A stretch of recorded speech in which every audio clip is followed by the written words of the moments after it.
नमस्ते दोस्तों, आध्यात्मिक धारा पर आपका स्वागत है। आज हम उस पावन उत्सव की बात करेंगे जो हमें त्याग, धैर्य और समर्पण की पराकाष्ठा सिखाता है। फाल्गुन मास के कृष्ण पक्ष की अष्टमी तिथि, जिसे हम सीता अष्टमी या जानकी जयंती के रूप में मनाते हैं। आज के इस विशेष अंक में हम केवल कथा नहीं सुनेंगे, बल्कि माँ सीता के जन्म के अनसुने रहस्यों, उनके संघर्षों और उनके उस दिव्य चरित्र की गहराई में उतरेंगे जिसने युगों युगों से नारी शक्ति को एक नई परिभाषा दी है। क्या आप जानते हैं कि माँ सीता का जन्म भूमि से ही क्यों हुआ? रावण द्वारा उनके हरण के पीछे का आध्यात्मिक सत्य क्या था? चलिए आज माँ सीता के चरणों में बैठकर इन सत्यों को खोजते हैं। दोस्तों, माँ सीता का जन्म कोई साधारण जन्म नहीं था। ये प्रकृति और पुरुष के मिलन का एक संकेत था। मिथिला के राजा राज ऋषि जनक, जो बड़े ज्ञानी और धर्मपरायण थे, उनके राज्य में कई वर्षों तक वर्षा नहीं हुई। चारों ओर त्राही त्राही मची थी। शास्त्रों में लिखा है कि जब धरती प्यासी हो और प्रजा दुखी हो, तब राजा को स्वयं भूमि पूजन करना चाहिए। राजा जनक ने सोने का हल उठाया और खेत जोतना शुरू किया। तभी निश्चित स्थान पर हल का सीप यानी हल की नोक एक धातु के कलश से टकराया। जब उस कलश को बाहर निकाला गया तो उसमें एक सुंदर कन्या मुस्कुरा रही थी। जैसे ही जनक जी ने कन्या को गोद में लिया, आकाश से पुष्प वर्षा होने लगी और सूखी धरती पर अमृत जैसी वर्षा होने लगी। यहाँ सीत से नाम पड़ा सीता। आध्यात्मिक दृष्टि से देखें तो सीता भूमि पुत्री है। धरती सबका बोझ उठाती है, धैर्य रखती है और सबको पोषण देती है। माँ सीता का जन्म हमें सिखाता है कि सच्चा ज्ञान और शक्ति हमेशा हम्बल होकर धरती से ही प्राप्त होती है। मिथिला की गलियों में उनका बचपन बीता, जहाँ उन्होंने शास्त्रों का ज्ञान और शक्ति दोनों संचित किए। कहते हैं बचपन में ही उन्होंने उस शिव धनुष को एक हाथ से उठा लिया था, जिसे बड़े बड़े योद्धा हिला तक नहीं पाते थे।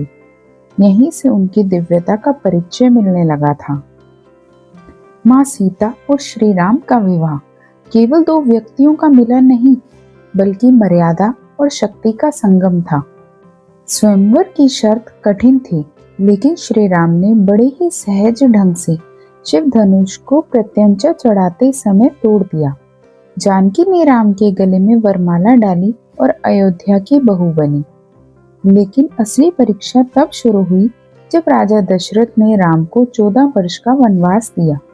अयोध्या की राजकुमारी और बहू होने के नाते सीता जी पर कोई दबाव नहीं था कि वो वन जाएं।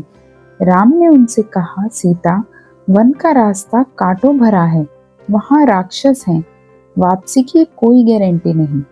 तुम महल में रहकर माता पिता की सेवा करो। माँ सीता ने जो कहा वो आज भी हर पत्नी और संगिनी के लिए प्रेरणा है।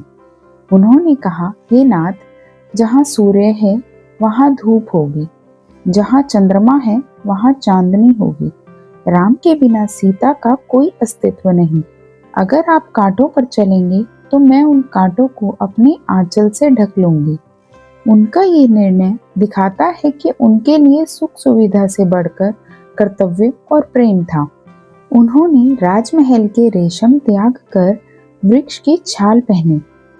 ये उनका पहला बड़ा त्याग था, जो हमें सिखाता है कि कठिन समय में अपने साथी का साथ कभी नहीं छोड़ना चाहिए।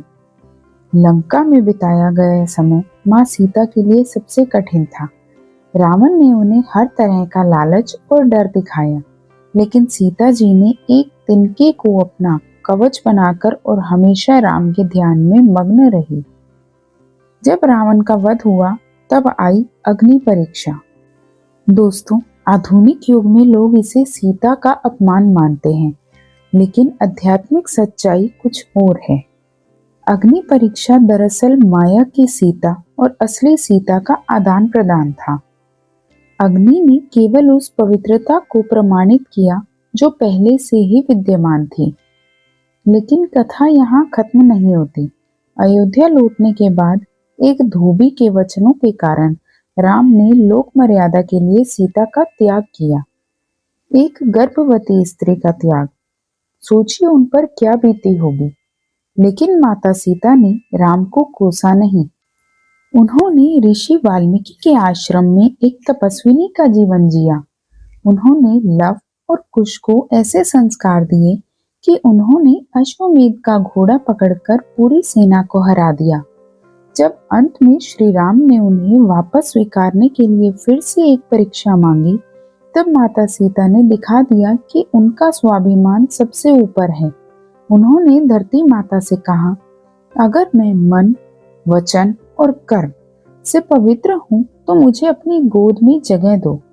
धरती फटी और माता सीता उसमें समा गई। ये उनका अंतिम त्याग था, ये दिखाने के लिए कि जब मर्यादा और सम्मान की बात आए तो एक स्त्री को अपने अस्तित्व के लिए कड़क निर्णय लेना ही पड़ता है। जय माँ सीता। सीता अष्टमी के दिन महिलाएं अपने पति की लंबी आयु और सुखी दाम्पत्य जीवन के लिए व्रत रखती हैं। सुबह स्नान कर श्री राम और माता सीता की संयुक्त पूजा करें। पीले फूल, पीले वस्त्र और श्रृंगार की वस्तुएं अर्पित करें। ओम श्री सीताय नमः का जाप करें और इस दिन दान का विशेष महत्व है, विशेषकर अन्न और जल। अंत में माँ सीता पुनः अपनी जननी यानी धरती माता की गोद में समा गई। उनका पूरा जीवन एक चक्र की तरह है, मिट्टी से शुरू होकर मिट्टी में विलीन हो जाना। सीता अष्टमी केवल एक व्रत नहीं है, यह स्त्री के उस अदम्य साहस का उत्सव है जो मौन रहकर भी अधर्म को परास्त कर देती है। आशा है आज की यह यात्रा आपके जीवन में भी सकारात्मकता और धैर्य का संचार करेगी। अगर आपको यह वीडियो पसंद आई हो तो इसे लाइक करें और कमेंट में जय सिया राम जरूर लिखें। धन्यवाद।